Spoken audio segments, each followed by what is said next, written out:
you like a brother, treat you like a friend, respect you like a lover. Oh, oh, oh, oh, oh, oh. You could bet that, never gotta smoke that. You could bet that. Trust the man that likes some eyes. She don't call me baby boo.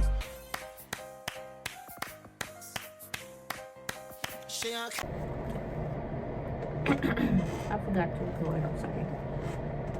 So, today we are going to be talking about the real uncut version of my YouTube channel that I'm about to post. And it's about my coming out story. So, where do I begin? So, I came out when I was 17 years old. I remember I was a senior. I was about to graduate. This was like 2015, okay? Nobody really talked about like LGBTQ or mental health back then, and which is sad because, you know, everybody goes through things, okay? I know that I'm not the only person that goes through stuff, but like everybody has their flaws, their ups and downs, their frenzies or whatever.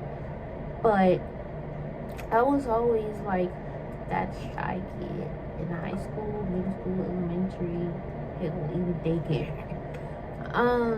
And so I first came out back in high school, right? Well, I've always been gay, okay? Since the first time I can remember was like in 3rd grade. I had a crush on this girl. Her name was Shayla. I've always remembered that name. I think I graduated with this girl. I think, because I remember seeing her name on the little booklet that they had with all of everybody's names and things of that nature. Anyways, that's when I first discovered that I liked the girls. Was in 3rd grade because I kissed her. And from that moment on, that's when I knew that that's what I like. But because my mom's family is Christian, you know how Christians are, they don't want to accept the fact that you're gay. They will disown you because you choose to have another sexuality. Just like I was telling my therapist and my father. If I cannot choose when to go to church, then I'm not going to go. Okay? If I can't choose when I want to read my Bible or when I want to do Bible study, then I'm just not going to do it, period, point blank. Okay? I'm not saying like I don't believe in God. I do. But like everybody don't like certain things. And I feel like, you know, our families that are Christianity, they don't really like understand us. You know what I'm saying? And it's been a roller coaster for me because growing up I felt like I had to hide my identity. When I mean hide my identity, I mean I had to basically pretend like I like guys when in nationality I like women. Woman satisfies my needs, just like food.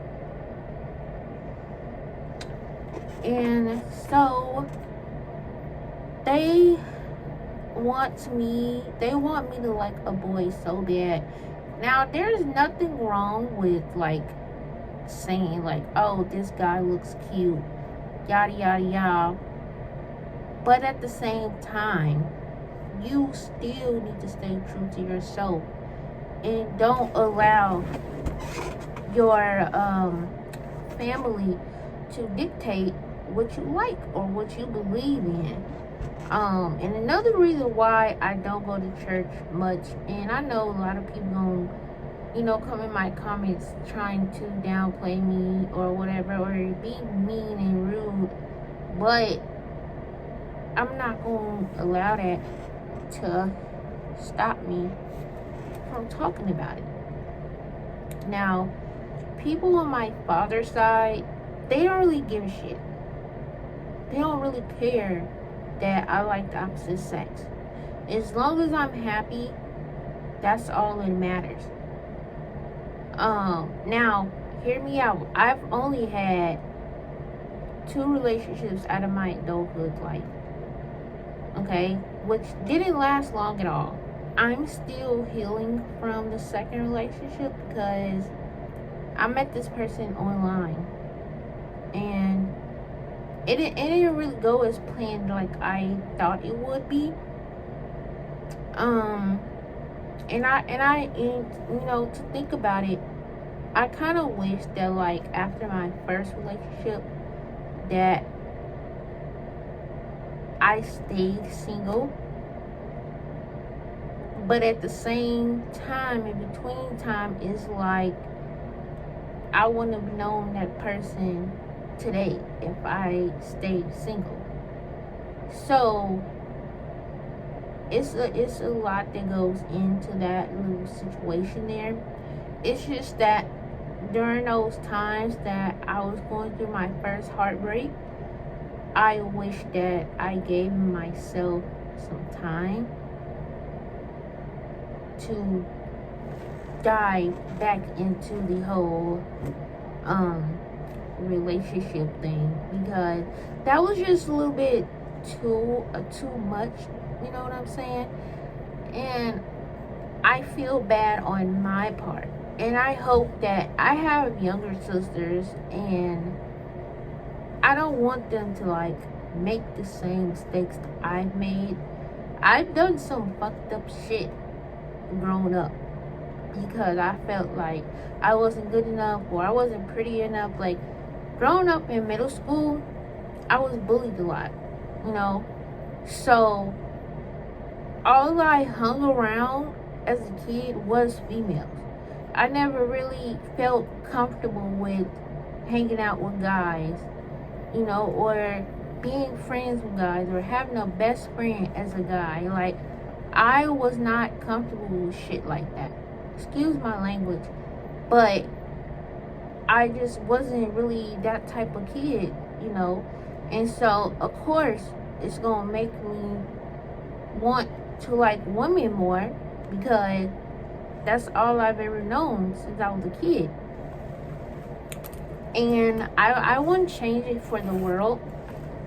But what I don't like is how most of my family, or just anybody in this generation, they always toss Christianity down our throat, or try to use that holy water on us. And it's just like, why can't I choose what I want to do with my time and my life and who I want to do it with? You know what I'm saying? Like, I'm just at my breaking point with certain things in my life. And I feel like a lot of people don't understand where I'm coming from. They really don't. And it's breaking my heart. Like I told my therapist today, I'm like, yo, I feel hopeless every fucking day of my life because I don't have the outlet. I don't have people to really understand me, instead of just downplaying me and making fun of me and saying I'm not cute, I'm not beautiful. Like, I damn near, like, last year, after I met this person, I went to the mental hospital for 2 fucking months. 2 months. And then before I went in there, I cut my hair off. Like, I dead ass cut my hair off. I didn't start it back, cutting myself, like, y'all, like, it was that motherfucking bad, bro. Like, and, cause I used to cut myself in high school and middle school because of the dumb shit that I was going through with my father. and which I hope he finds this video, because I really don't care. I really don't. Like, trauma isn't talked about enough. You can have trauma from childhood, you can have trauma from relationships, the list goes on. And people need to stop throwing that shit under the motherfucking rug and talk about it. That's why I have this YouTube channel. That's why I have a podcast, because I need people to understand what the fuck I've been through as a kid. I'm tired of people telling me, oh, you need to get over it, or you need to stop reaching out to this person, that person, or your parent, blah, blah, blah. I only have one fucking parent in this goddamn world. One. And I still feel isolated. I still feel like I'm not enough. Whether it's from my parents, from society, like, it just don't get any better for me. And so this is why I'm doing this video. This is my coming out story, and the trauma that I endured over the years. And I just hope that you guys can comment down below and give me some tips and pointers on what I need to do moving forward, because in my mind, I just don't know. I'm just trying to help the queer community that's going through the same thing as me. But anyways, guys, I'm gonna get up off here and hop off my channel, and I'm gonna catch y'all later. Peace.